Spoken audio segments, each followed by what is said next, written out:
taking the time to be here today to discuss these incredibly important issues faced not only by my constituents here in Lackawanna County, but clearly issues facing all the good people of our Commonwealth. Today we're going to talk about the need for property tax relief for all of our citizens, particularly our senior citizens. Relative to that, we will also talk about the very important constitutional amendment ballot question that you'll be asked to vote on at the polls next Tuesday. That could allow for counties to enable even greater tax relief, and this is not to be confused with the ballot question on reassessment for Lackawanna County. We also hope to touch on the relationship between school funding and property taxes. I would also like to thank each of our guest presenters for being here today to give their insight and testimony. First, I'm going to introduce our legislators. Our legislators will introduce themselves. Hi, everyone. Mike Schlossberg, State Representative from the 132nd District, City of Allentown, Lehigh County. Good morning, everyone. Peter Schweier, State Representative from the 22nd Legislative District, also the City of Allentown and Lehigh County. Good morning, everyone. Eddie Dapashinsky, 121st District, Wilkes-Barre. Marty Flynn, the 113th District, Lackawanna County. Chris Sonata, the 9th Legislative District in Lawrence County. Good morning, Mark Longetti. I represent the 7th District in Mercer County.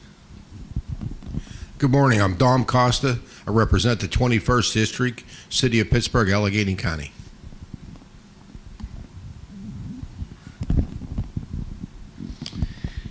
Okay, our first presenter will be Dr. Michael Maen, Superintendent, Abington Heights School District. Welcome, Mike. Thank you. He's also my former high school freshman football coach. Oh, wait, hang on. Can we talk while we're done? Actually, we could talk. We don't have to be done. I have a couple thoughts. Yes, actually.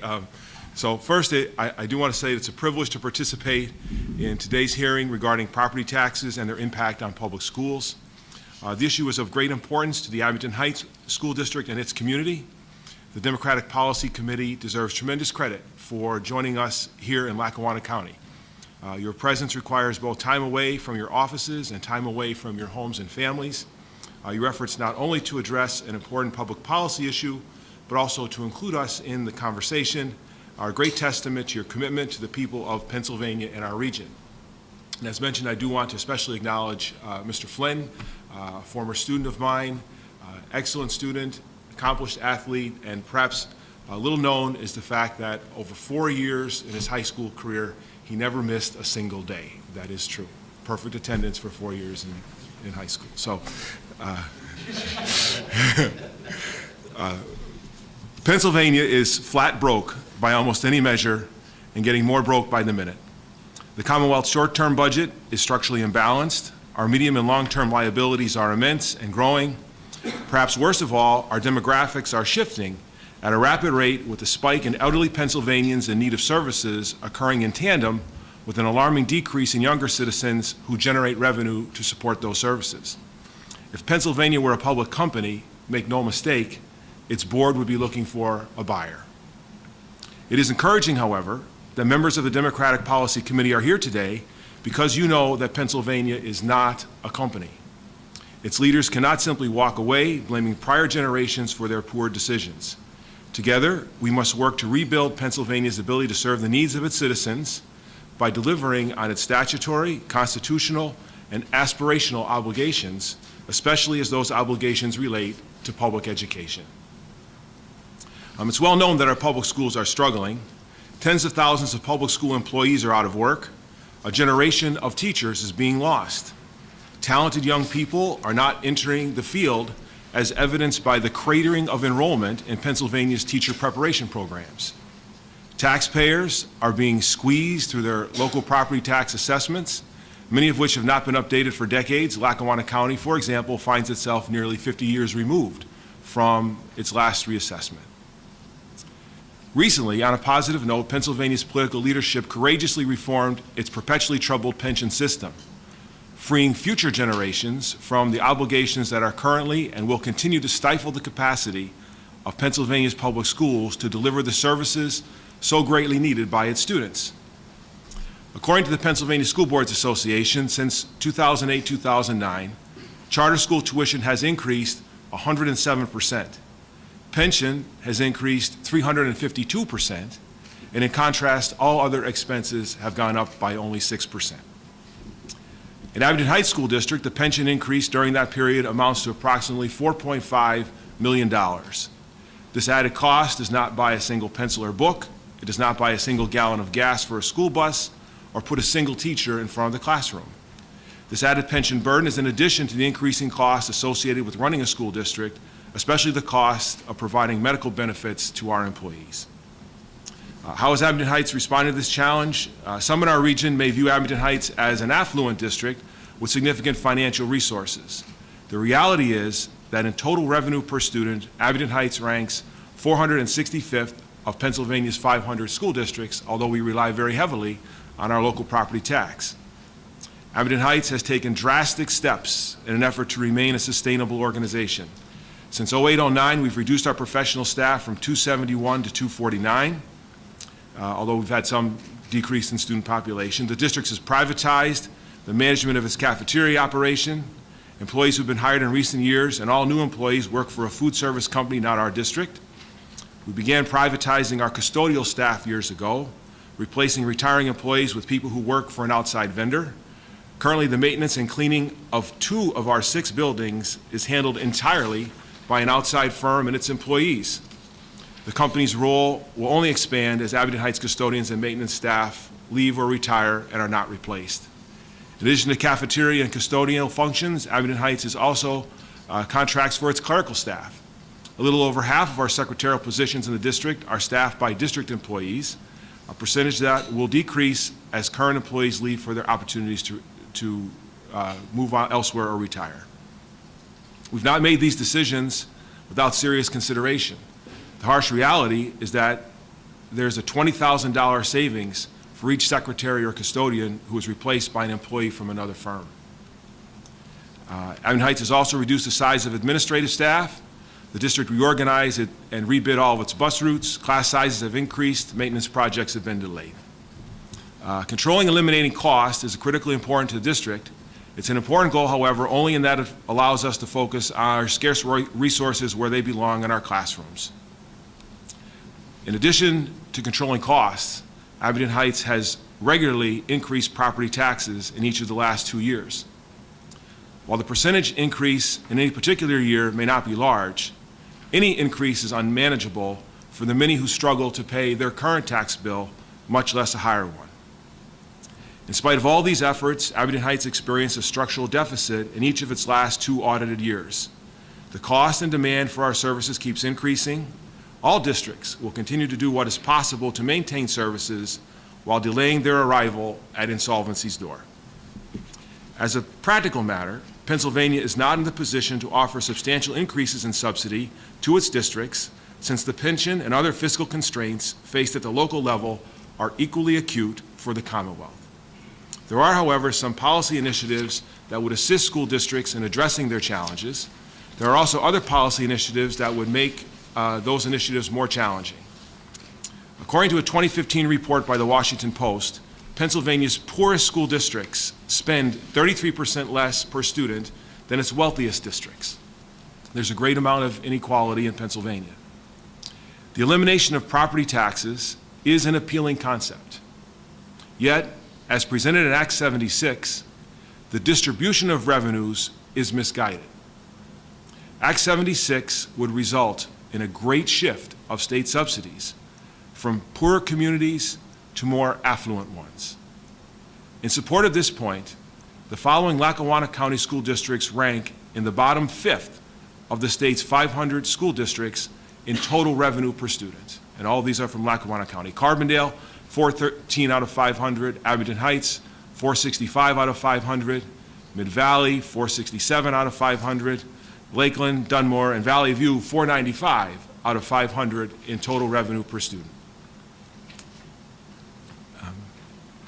In exchange, under Act 76, for the elimination of local property taxes, our districts on average would receive $6,000 per student in state subsidy. Other, more affluent counties would receive double that amount. Act 76 expands and perpetuates the already profound inequities that exist in the way Pennsylvania funds its schools. This morning, I was just doing a little work on a spreadsheet, and in a tongue-in-cheek way, as the holidays are approaching, I wrote, where does Act 76 do its shopping? All right. And at the King of Prussia Mall, in the district surrounding the King of Prussia Mall, there will be $13,600 per student in revenue sent to those districts. All right. The Viewmont Mall, some of you may have seen, is in Lackawanna County, just up Route 6. There's $6,000 per student sent to those school districts that I just mentioned, all right, that are so low on revenue. And so in Pennsylvania, with a 33% difference between the poor, lowest spending and the highest spending schools, we're going to send over double the amount of state subsidy to those schools who live in an affluent area and take from school districts that live in poor communities such as Lackawanna County. Thoughtful consideration should be given by our political leadership. And this is, again, beyond the collective bargaining, but in order to address property tax issues and the financial demands on school districts, thoughtful consideration should be given by our political leadership to Pennsylvania's collective bargaining laws. At a time when many districts are struggling to keep their doors open, status quo can no longer be a default way to run our schools. Our current collective bargaining law rewards the party most skilled and most willing to engage in attritional warfare. Pennsylvania needs a collective bargaining scheme that's fair to its employees, but also allows school districts the flexibility to adapt to rapidly changing economic environments. School districts must also be empowered and encouraged to reinvent themselves. They must find new ways to leverage technology and partnerships. They must have the courage to be ruthlessly efficient in delivering high-quality instructional opportunities to our students. In order to build these efficiencies, there must be a shift in focus at the state and federal level from regulation to innovation. Our conversations and resources have been far more centered on data collection, accountability models, and compliance than on building the foundations for excellence in a challenging fiscal environment. Our administrators in Abington Heights, for example, would much rather devote their attention to building partnerships with industry and higher education than a statewide conversation on how to comply with the PIMS manual. In this area, credit must be given to Governor Wolf and the legislature for your attention to the many hours we spend administering tests.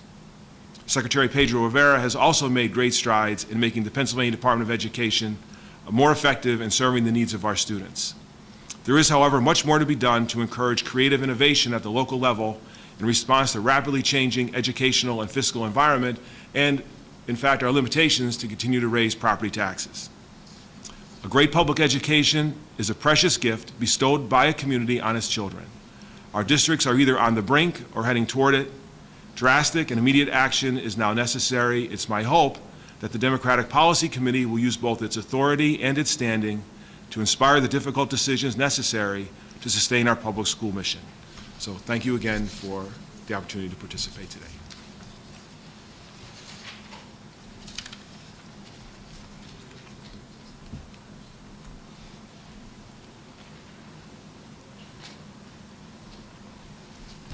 Any members have any questions? We'll start it off. Thank you very much, Dr. Maen. Really a pleasure. I've been in front of you many times. Your testimony is always concise and very conclusive. And you've been there in the system long enough, you know, to have dealt with all the problems. As you and I entered the Radisson Hotel, we were talking about health care as one of the other driving costs. If the stats prove out, the United States, we spend double for our health care as opposed to any other industrialized nation. You pointed out pensions, which is certainly a concern that all of us have. We've attempted to deal with that. With all due respect, we are the minority members. We have made suggestions that could have helped our school districts throughout the state. They went on deaf ears, and we're going to continue our efforts. But pension certainly is a concern. It draws a great deal of dollars out of your treasury. And I was wondering if you could basically assess or give us an idea, for example, if your healthcare costs were cut in half, Right. which would be synonymous with the other industrialized nations in the world. Do you have a number on that, and how would that affect your bottom line? Yes.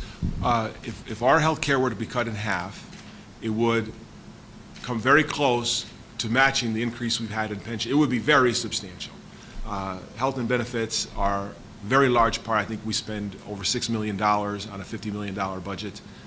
So $3 million coming back to us would be extraordinary. And again, we want to make sure that our individuals would receive excellent care, in our teachers and the people who are unemployed. But if we were to be able to cut our cost in half, it would be an enormous relief to our property tax payers.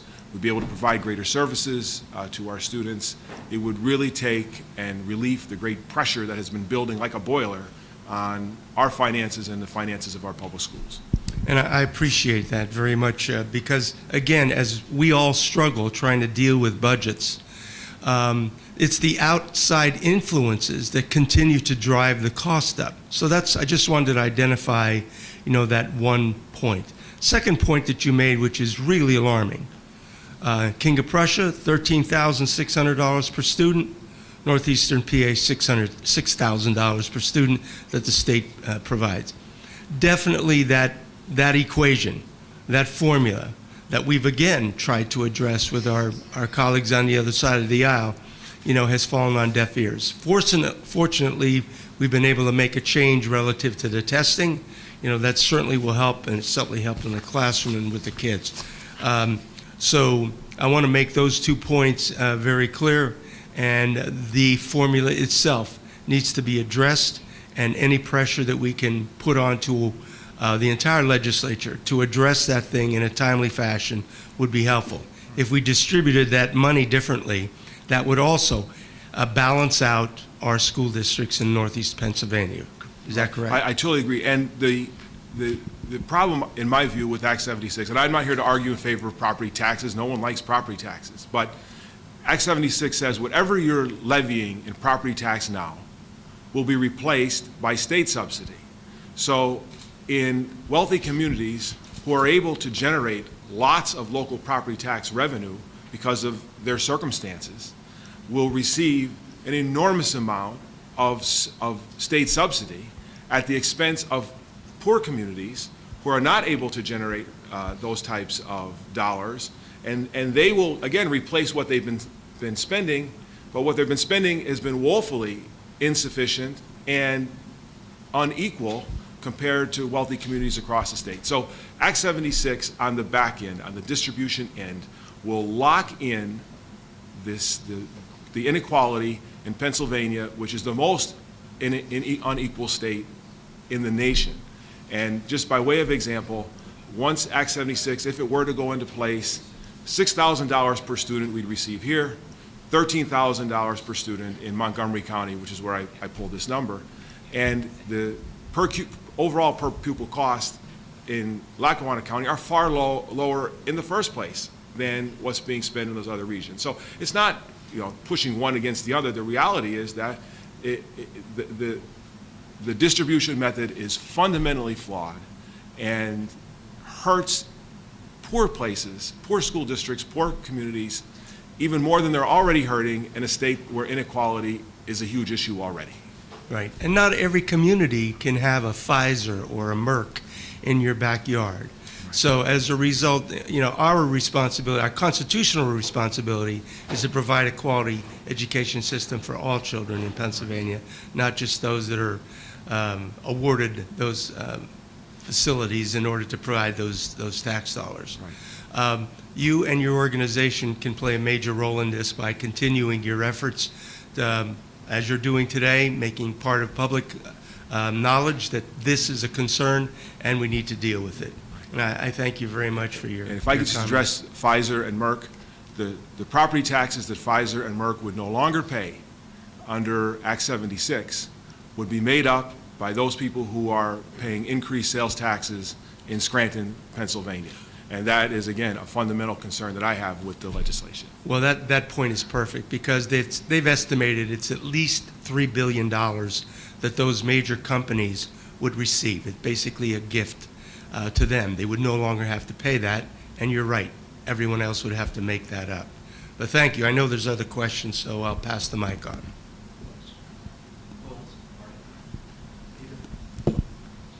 Thank you, folks. And Dr. Maen, appreciate your testimony. It's very interesting. I represent the Allentown School District, one of the poorest and one of the least equitable, the last in the Commonwealth and third last in the nation nationwide in terms of equity. And so those questions and those concerns about distribution of resources, whether they're locally generated or state generated, are certainly very, very important to us. My children are both students in the Allentown School District. Representative Schlossberg's wife is a teacher in the Allentown School District, so I was certainly very concerned about that. One point, however, that I want to emphasize, we are also a bit at the mercy of whatever comes out of Washington, D.C. right now. With the, and I'll leave all of the obvious out of the equation right now, but everything that we're hearing from from Congress about what they're looking at from tax reform, which is a buzzword which sounds great, as if everybody's going to be paying less taxes, that I'm really worried about is that the situation that we have in Pennsylvania with using a balanced approach of taxes, of property taxes, income taxes, and sales tax, means that we can write off most of those taxes on our federal tax reform. If they do, in fact, get rid of the income and sales tax waiver that the federal government has, and only keep the property tax waiver, which is what is being talked about, that the only thing I could use as a deduction on my federal tax return is, in fact, property tax. What incentive does anybody in the Commonwealth of Pennsylvania have to eliminate property taxes if we're only going to shift that burden onto an income tax that you're going to be paying twice? So if we can no longer write off our income tax on the federal federal tax reform, then why would we get rid of the property tax? Why wouldn't we shift more of our burden to property taxes at that point in time? And so it seems counterintuitive as we're trying to figure out ways so that senior citizens and people on fixed income don't have to continue this burden. But if the federal government gets rid of the exemptions on income tax, why wouldn't we just shift everything to a property tax at that point? I mean, you don't represent the federal government. No, I understand, but my point, you understand the point I'm making, No, right? I do. And one of the things that I hope to have raised in my discussion is efficiency. Right? We have to look at how do we drive the greatest dollars in the most efficient way to our services we provide to students. And if we find that a particular tax becomes less efficient because the individuals who are paying it have to pay more without those dollars being driven to the purpose, it's absolutely true. It's an absolutely valid point that you make, because why would we? It's a diminishing return. Right. Because if we increase income tax, I mean, in theory, a diverse revenue stream is a good idea. Property tax, income tax, PIT, whatever it is, it does make sense. But to the extent that by increasing one, you only receive 1% of that, whereas the rest of it goes to Washington or wherever it goes, I think it's a very valid point and one that has to be considered. And the point of bringing that up is not necessarily to pretend like I have any influence over what Speaker Ryan or anybody else in Washington, D.C. may do, because they frankly don't care what I have to say.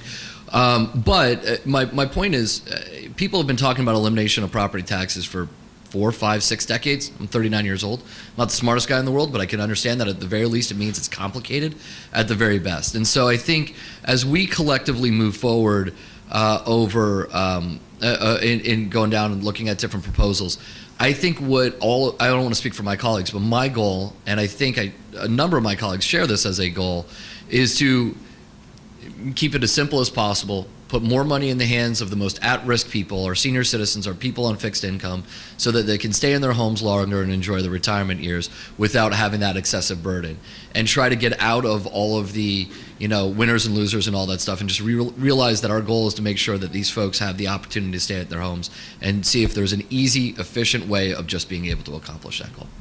So, thank you, Mark.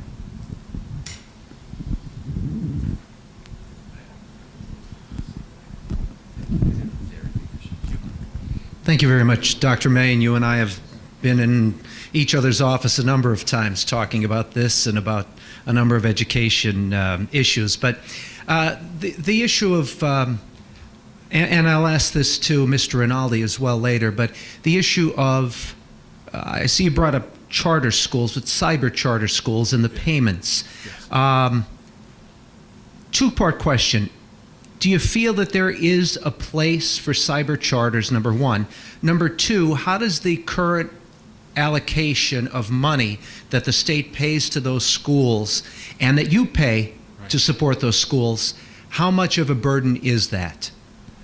Charter schools are a very significant and growing burden. And we recognize that parents may choose to send their students to any number of places, and while we try to be the best possible place, not everyone will choose Abington Heights, although we have a very low rate of charter school enrollment. Our view is that while charter schools do create some choice for parents to go to cyber or other places, it limits choice for students and parents who want to stay within our district.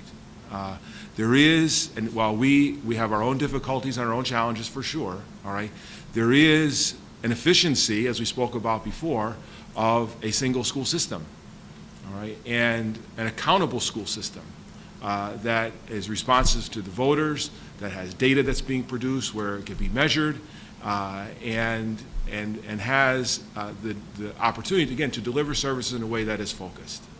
We very rarely hear about the idea of people being able to spend the money that goes to the local police force by buying an alarm system or a guard dog or whatever it happens to be. There is a value in pooling community resources to do things with their community. Now, to the extent that schools are not doing the job and that it's being accurately measured, I fully understand that parents should have the opportunity to send their kids to schools that are working. But when there is evidence that cyber charter schools are having very, very poor performance, exceedingly poor performance by any measure, and we look at the cost and what it draws away from our school district, where we're working very hard to try to do good things for kids, we really must ask ourselves, is that the value we need to drive to our students in an environment where, let's face it, money is tight everywhere, from the Commonwealth straight on down to the teacher in the classroom. And I view that as a very questionable way to drive value to our students, putting aside some schools where they are failing, and failing schools should be bulldozed, right? But we need to measure accurately what is a failing school and take response. And many of the schools in Lackawanna County and across the Commonwealth are not failing; they're doing pretty well. And then to have that resource drawn away, I think, is problematic. Thank you.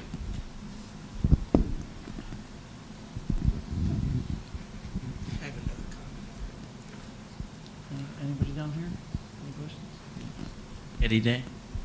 Thank you again, Representative Flynn. One comment. Do you remember when Governor Wolf did offer a balance of taxes to try to reduce the burden on property taxes? His first budget, he said he was willing to increase the sales tax to 6.5 from 6, increase personal income from 3.07 to 3.47. And that would have allowed him the new dollars for education, the new dollars for Pennsylvania, and also reduce the property taxes by a minimum of $800 and allowing anywhere from 200,000 to 300,000 senior citizens a total elimination of their property tax. Do you recall that? I do, not in precise detail, but okay. Right. So one of the points that I think it's important, and you've been alluding to so many wonderful pieces of information, there has to be a balance. And in some areas, the balance isn't there. So we've identified one of the problems as the formula. So that's something that has to be addressed. And then the other thing is the potential of a change of our tax structure to balance that out. But the elimination, the complete elimination, seems highly unlikely when you're talking about trying to replace $12 to $14 billion. So I think that's an important point that some people have have presented a type of panacea that we're going to eliminate these property taxes, and as a result, it's great for the property owner. Would you concur with that? Well, again, it makes sense in any business to have a diverse revenue stream, acknowledging that if there's inefficiencies that come in that revenue stream that have to be addressed. All else being equal, a diverse revenue stream is what is needed, because there's not a greater burden on one particular group. And many people don't even look at their bill, whatever it is, they send it in, they're fine with their property tax bills. But there are also very many who can't afford to pay. It's a big chunk, and we see them coming in with their checks to pay, and it hurts to hand that over. And so to the extent that we can have less burden on any one particular group, that makes good sense. But the idea that we are going to eliminate property tax in its entirety and then distribute the increased revenues from other areas on the basis of, well, what you're making now, that's what you'll get, it makes absolutely no sense to me. And I have a hard time, again, I understand people saying, get rid of the property tax. That makes sense up front because it's hard to pay. But how they're doing it in that proposal, it does not make sense. Okay, and I appreciate that because, look, it's a problem that's not going away. We have to address it head on. You've identified pensions, we've identified health care, you've identified the formula. There's 3 very good things that we can begin working on. Thank you again for your testimony. I appreciate it. Thank you, Mr. Chairman. Thank you, Eddie. Thank you for your testimony, Mr. Maen. Thank you, Mr. Flayton.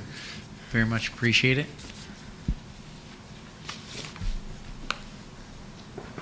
Next, we're going to have the Deputy Director, Lackawanna County Tax Claim Bureau, Ronald Kuljeski.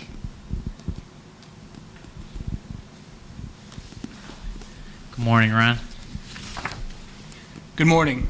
Thank you very much for giving me this opportunity. It's been about 4 years since the last time I came before this body, and I'd like to begin by thanking you for this invitation and this opportunity. To this esteemed body, I'd like to offer the following.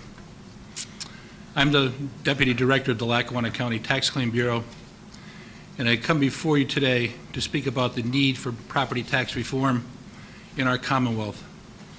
I spoke to you 4 years ago on this topic to help instill some ideas that would make property taxation in this Commonwealth more equitable for all property owners.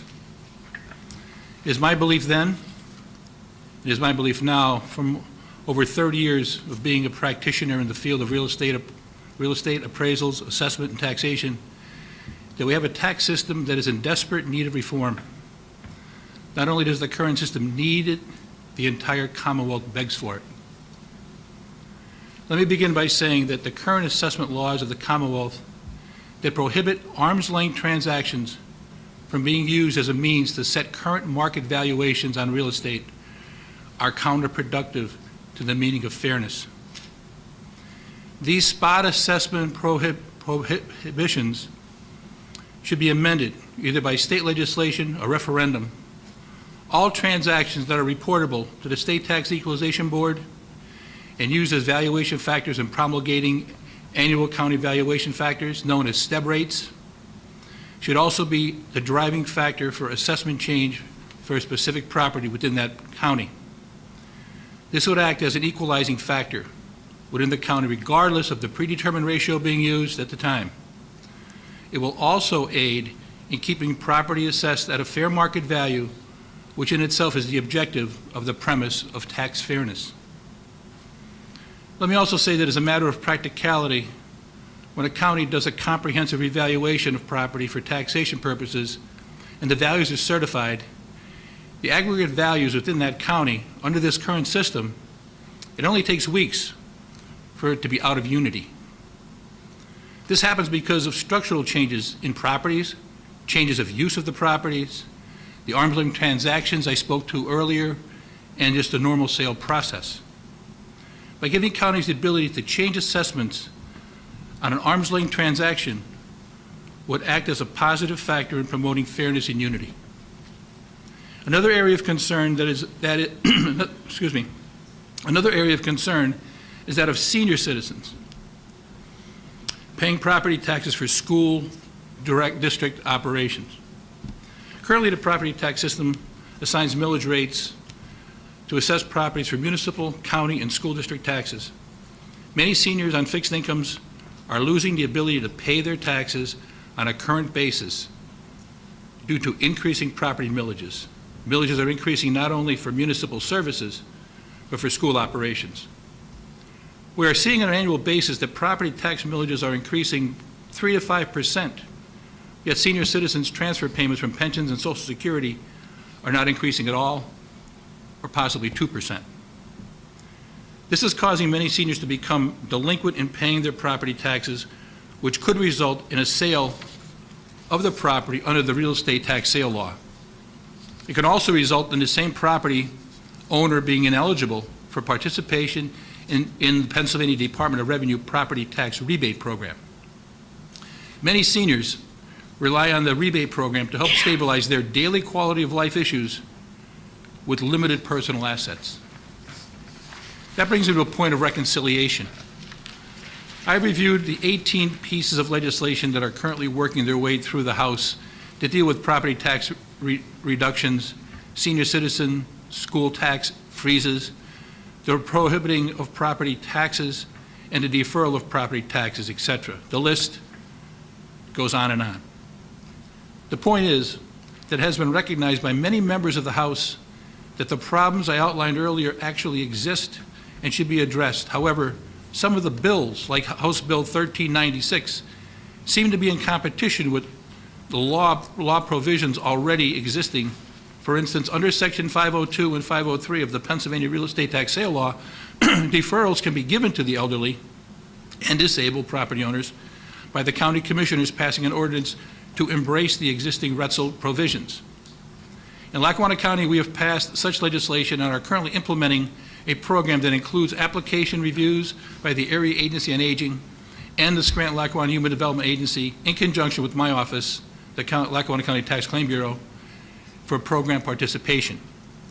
The deferrals that House Bill 1396 contemplates can currently be implemented on a per-county basis. All this being said, I would like to bring your attention to a program currently being implemented in the state of New York called the STARS program. It deals primarily with school taxes being eliminated or reduced for property owners over the age of 65. It is a sliding scale program, and you pay school taxes based on your income.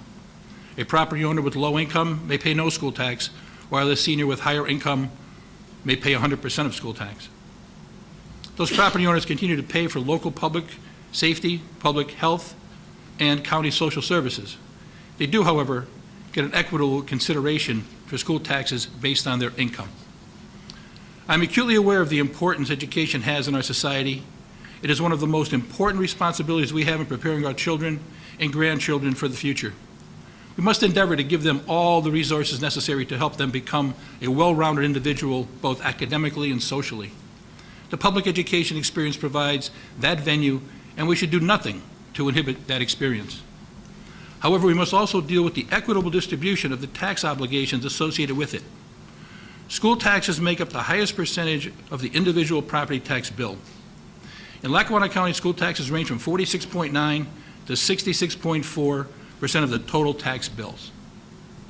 No senior citizen is getting a direct benefit from the taxes they are currently paying. To consider a program similar to the New York State STARS program could be another step in the quest for tax fairness in our Commonwealth. So I've touched on 2 points, both with a central theme of tax fairness and equitable treatment to property taxpayers. The first is adding to the current tax assessment process to include property assessment valuation changes based on arm's length sales transactions, and also the voiding of spot assessment provision that currently exists. This will help promote a fairer and more equitable tax system in Pennsylvania. Second, in dealing with the way to make school taxes less burdensome on the elderly and more equitable for the elderly based on their annual income.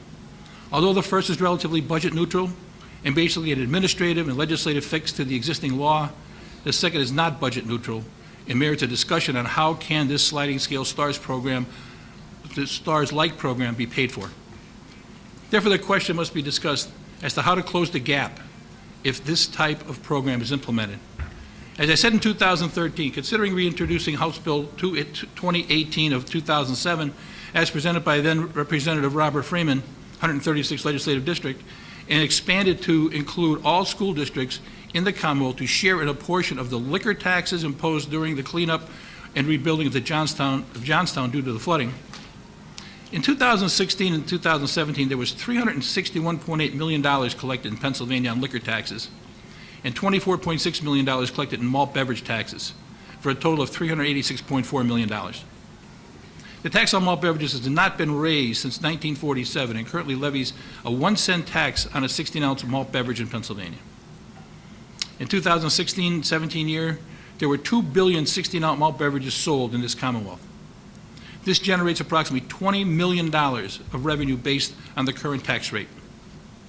Possibly that tax rate can be raised to 5 cents, and $100 million can be raised. That portion of the new tax rate could then be earmarked for a school district sliding scale rebate program. Another possibility is that a portion of the liquor taxes could also be used to fund the gap created by the program. Also now that the legislature has passed the expansion of gambling to airports, truck stops, and 10 new satellite casinos and online wagering, possibly a percentage of that new money can be used to close the gap caused by this sliding scale program. Currently, I'm not including House Bill 230 in this scenario. However, property tax reduction and an increase on a county-by-county basis, increasing levies of sales tax, use taxes, and earned income taxes may be another way to help pay for the program on a county-wide basis. Here are some possible vehicles that may be viewed as a way to fund the revenue gap caused by the program and at the same time preserve the educational quality we have all come to expect from our public school system. Finally, property taxation should always be viewed with fair and equitable treatment for all taxpayers. That is and must be the cornerstone of any tax reform initiative. The changes in the assessment laws as set forth earlier and a program that can aid the elderly with an equitable way to pay for schools are two burning issues of comprehensive tax reform. I truly believe these two issues merit immediate consideration by the legislature. As I said earlier, this is an area that not only needs reform, it begs for it. Thank you. Any questions? Thank you for your testimony, Ron. I'd like to ask you a question. You're literally on ground zero here with the taxpayer as, you know, they come in your office to pay their taxes and with their stories and their help. What do you feel and see every day from the taxpayer? What are some of the stories you could share with us in terms of how dire the circumstances? You know, Lackawanna County, we might be a little bit more unique than some of the other counties in the Commonwealth, but when I took this job in 2008, we weren't really following the real estate tax sale law. So we started doing that. And a personal story that I'll share with you, because this is how bad it was. I first took over, and I was in office a couple months, and I got a phone call from a local attorney. And he said to me, Ron, you know, you have a lot of friends in this county, and a lot of guys like you and everything. He said, but you're really starting to aggravate people. And I said, well, what am I doing? And he said, you know, these guys, they develop property and do this, and they've been working deals out for years, how to pay their taxes and everything. And he said, and all of a sudden you're coming down on them. And I said to this attorney, I said, you know, let me explain something to you. I said, I know a lot of these guys you're talking about. I belong to the Scranton Country Club. I understand where these guys are coming from. And they're friends of mine. I understand that. I said, but you know, those guys don't matter to me. They can spend 6 months out of the year at the Scranton Country Club and 6 months out of the year down in Florida. They don't matter to me. The people that matter to me is the little old lady who rides the bus, who comes in my office with $1 bills and $5 bills and tears in her eyes and says, please, Mr. Koljeski, don't sell my house. It's all I have. That's heart-wrenching. I don't deal with that on a once-a-year basis. I deal with that on a once-a-week basis. There are people out there, elderly people, that are really hurting. And the difference between them making life decisions and paying their taxes, and then when they could possibly get double whammied when they go delinquent, they can no longer get their property tax rebate that a lot of them bank on especially those living in the city of Scranton, which Representative Flynn is your district, because they're seeing where their property values are going down and their taxes are going up, and they're just getting squeezed. So it's a major problem for the elderly people. And I came in at the end of Mr. Maen's remarks and answers, and I agree. I don't think Act 76 is the answer, but I do think that if there's some tweaking that can go on, like I just talked to about fairness in the assessments with getting rid of spot assessment prohibitions and being able to do things based on arm's length transactions, that could help us stabilize unity and equality. But more so, if we can do something on a sliding scale basis. There's people that are retired, and they're getting $150,000 a year on pensions and investments and things like that. But there's people out there that are retired that are living on $700 a month Social Security checks, and they're trying to keep their homes. And a lot of these older folks are too proud to say to their kids they can't afford to pay their taxes. I've been in numerous situations where I would get a phone call from a son or a daughter who live outside our area, outside our Commonwealth, saying, "Could you tell me about my mother's taxes or my father's taxes?" They tell me, people call me and tell me their house is going to be sold. And I explain it to them. They don't even know. In a matter of a week, I'll get a check. They'll pay these taxes. But the parents are too proud to tell their children that they can't afford to pay to live in their own home. So they need help. They truly need help. And I just hope that this committee would find it within themselves to try to work on some type of legislation that could provide that vehicle for them. Thank you, Ron. It's important testimony that the viewers and the rest of Pennsylvania see some of the problems we face day to day. Eddie Pashinsky? Thank you, Representative Flynn, and thank you for your testimony, sir. Yes, Ed. We've had many stories similar to yours, and that's why our committee's trying to find ways that we can discover what avenue we can take. If Lackawanna County were to reassess, in your judgment, how would that affect some of these older folks, the senior citizens that are in this situation?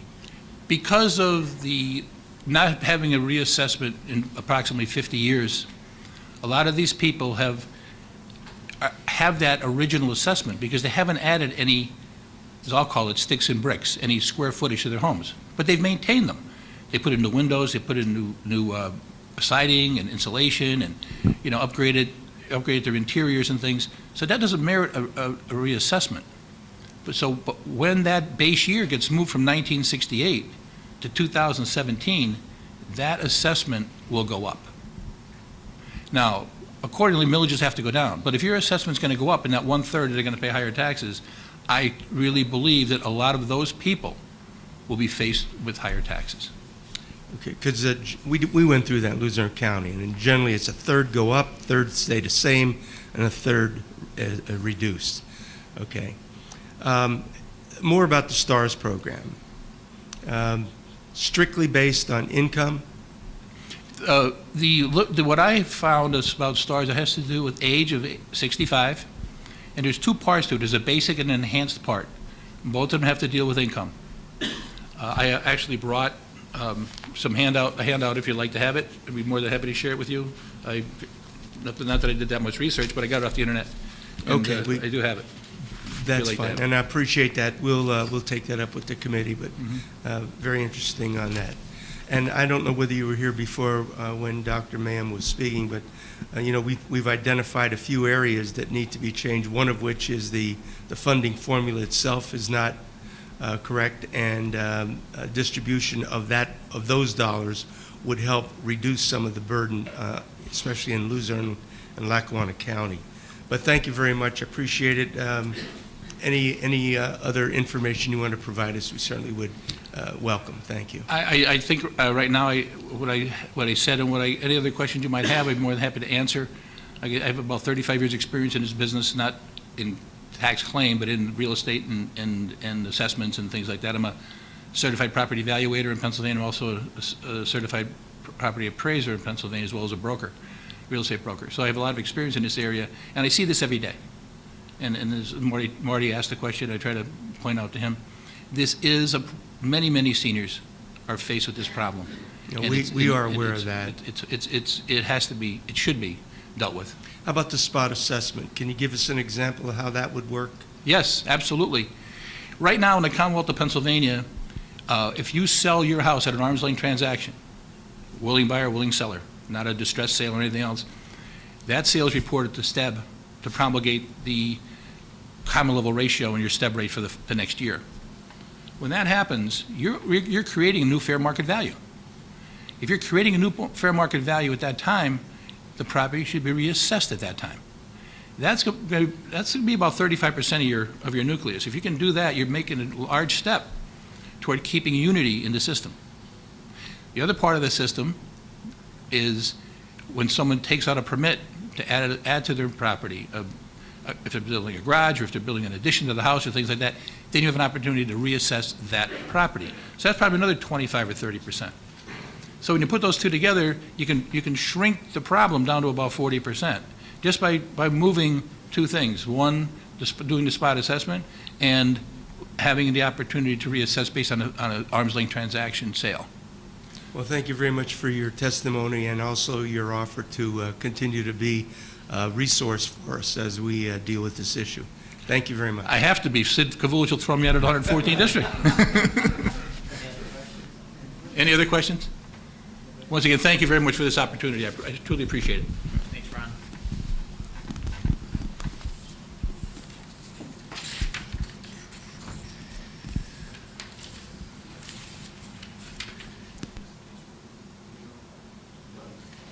Final testifier will be Brian Rinaldi from the Old Forge School District.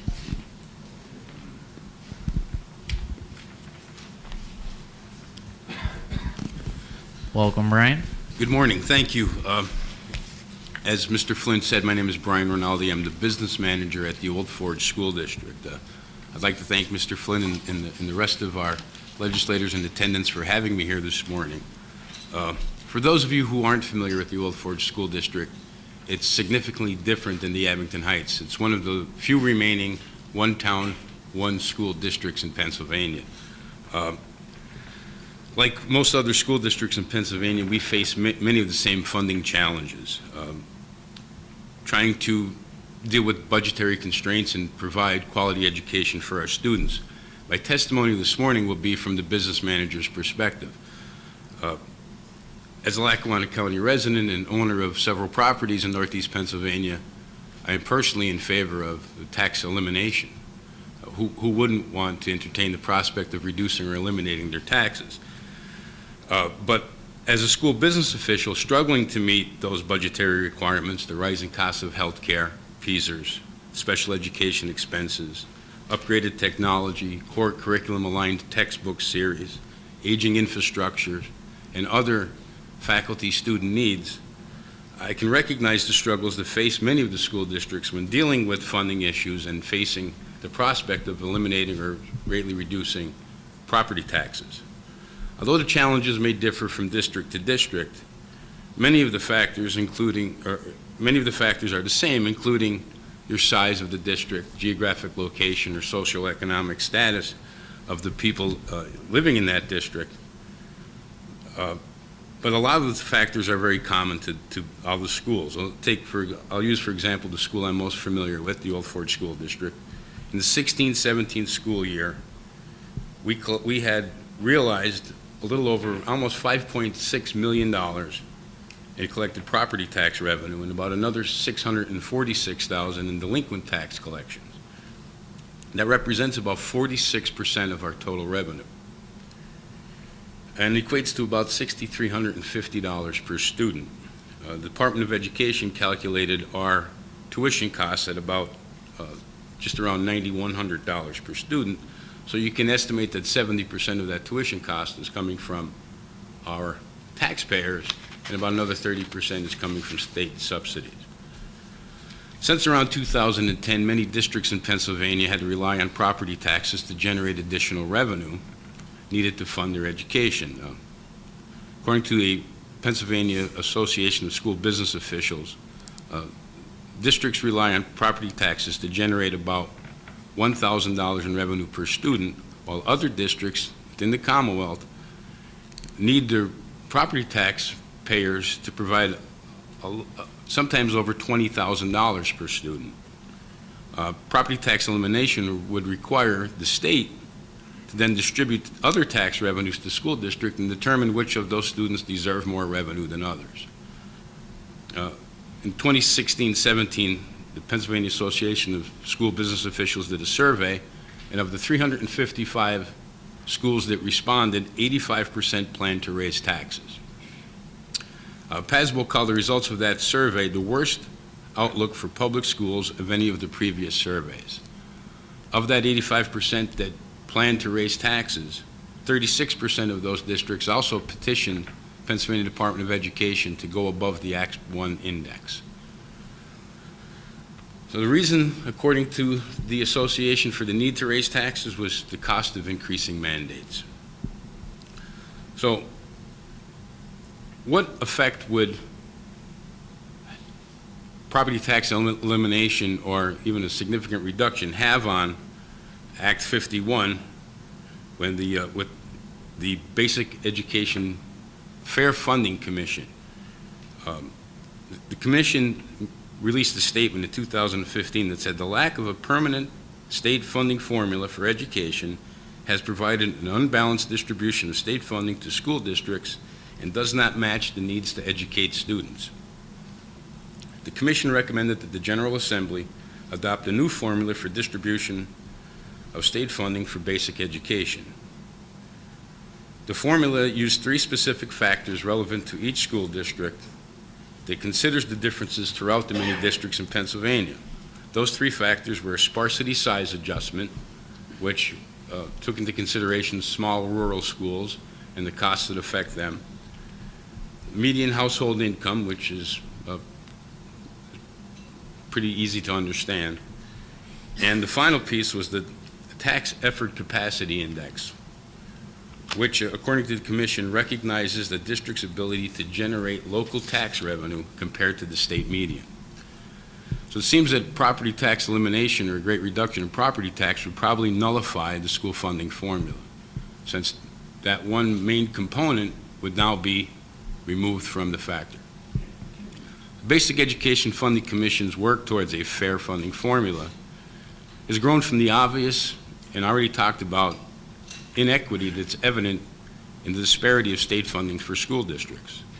The Old Fort School District receives about a little over $3.7 million in state funding each year, about 28% of its total revenue, and that includes basic education, special education, and ready-to-learn block grant. Some districts, as we already discussed, receive as much as 75% or more of their tuition rates in state funding, while others are fortunate if they can get to the 10% mark. Property tax elimination would likely perpetuate this issue. The state would have to determine how to distribute the increased personal income tax or sales use tax to these school districts, and that would propagate the school funding inequity. It would likely open the door to many more lawsuits like the one that was filed in 2014 by 7 parents and 6 school districts. I believe it was William Penn School District that was leading that suit, where they challenged the state's school funding system. In 2015, the Commonwealth Court unanimously rejected the suit. But in September of 2017, the Pennsylvania Supreme Court reinstated the suit, enabling the trial courts to start to hear their arguments. I believe that the property tax elimination would probably lead to more lawsuits. There would likely be more suits, especially if the fair funding formula is abolished and the states rely further on past funding inequities. Switching gears a little bit, I'll focus on the probable cash flow issues that property tax elimination would pose for many school districts, especially those that don't have fund balances to draw from. Removing the district's ability to levy taxes except to cover current debt service can make it difficult for districts to open the doors and begin paying their bills as the school year begins in July of every year. Most school districts in July of every year. See, June, July, and most of August are lean times for school districts. Subsidies had stopped coming in early June, and they don't begin again until September, hopefully. So many schools are relying on tax anticipation notes to get through those lean times. Meanwhile, without any subsidies coming in, payroll, health care, health insurance, life insurance, and many other expenses continue to accrue and must be paid. With the idea of property tax elimination or greatly reducing it, tax anticipation notes will no longer be a viable option, at least not in their current form. If the House and the Senate and the governor find themselves in another budget impasse, as we have just a few years ago, many districts will be forced to lock the doors during those times and wouldn't be able to reopen until some resolution occurs. There are plenty of topics that I can discuss and points to make concerning the challenges of eliminating or greatly reducing property taxes in Pennsylvania, including the profound effect it would have on collective bargaining, the mandated PSERS increases, charter school costs, as was discussed earlier, shifting tax burden from businesses to individuals, bond ratings nosedives for school districts, the remaining county and municipal taxes that will continue to be levied on individuals. And I was going to mention the Lackawanna County reassessment, but I guess that's no longer an issue, at least not right now. But other counties throughout the Commonwealth will continue to reassess properties, and we'll have to deal with how those reassessments have effects on school districts and their ability to navigate those waters. As I sit and think about how I would deal with the reassessment and the uncertainty that comes along with it, it would be a difficult task for any school district to handle, along with the many other challenges they see every day. So again, I'd like to thank you for the opportunity to speak with you this morning, and thank all the House members for being here. Regardless of whatever direction this current tax proposal heads, I'm sure that together, and having open discussions with individuals involved in this every day, I think together we can probably come up with a solution that will help everyone. Thank you for your testimony, Ryan. Do we have You're any welcome. questions? Sid?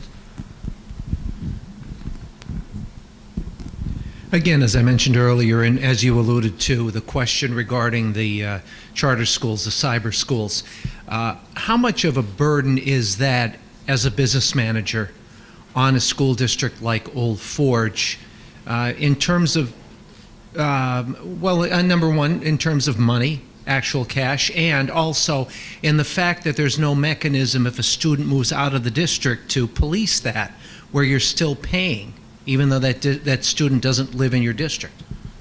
I'll share with you my experiences with charter schools. I haven't seen one work yet. Maybe one out of every 100 students in a charter school succeeds. Most fail. The challenge then becomes that student comes back into your district, and you have to deal with credit reclaiming and trying to get that student back on level where they were when they left and have them graduate on time. It's not a huge issue right now, but at one time it was for the Old Forge School District, to the point where we actually started our own cyber school. It was actually, we started the Old Forge Cyber Academy so that we can have some control over these students, intervene in their education, help them along the way, and the benefit to them was they would receive an Old Forge School District diploma. Even that didn't work. Again, it's not a huge expense for us. We do not have a lot of students. We have a small percentage of our students in cyber schools, but I have yet to see any student really succeed in the cyber setting.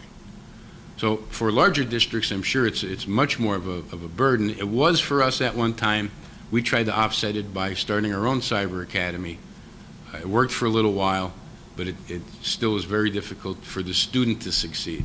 As much as it is a burden for the school districts, very few students, in my experience, succeed in cyber schools. I can't say that for all charter schools, but in cyber schools particularly. Thank you, Brian. Representative Pashensky.